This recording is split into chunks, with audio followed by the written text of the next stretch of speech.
নমস্কাৰ। আজি মই বুট মগুৰ চাটনি অকণ বনাম বুলি ভাবিছোঁ। তাৰে কালি প্ৰসাদ আনিছিলোঁ, তাৰে বোলো প্ৰসাদ বাচি গ'ল। তাতে বুট মগুৰ আৰু নাৰিকল মিক্স আছে। তাতে মই মিক্সিত জাৰত বুট মগু দিলোঁ আৰু নহৰু কেইফুটমান দিলোঁ। তাৰপিছত পিঁয়াজ দিলোঁ, তাৰপিছত কেঁচা জলকীয়া 4টামান দিলোঁ। তাৰ বিলাহী দিলোঁ 2টা। বিলাহী দিলোঁ দুটা দি লৈ পিনে তাৰপিছত হালকা অকণমান পানী দিলোঁ আৰু আদা অকণো দিছিলোঁ দেই, 3 টুকুৰামান আদা।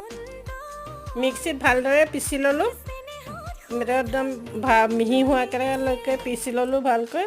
তাতে চাৰ্ভ কৰিবলৈ উলিয়াই ল'লোঁ। তাত মিঠাতেল অকণমান, কেঁচা মিঠাতেল অকণমান দি দিলোঁ আৰু নিমখ অকণমান দি দিলোঁ, মিক্স কৰি দিলোঁ আৰু বুট মগুৰ চাটনি ৰেডি হৈ গ'ল।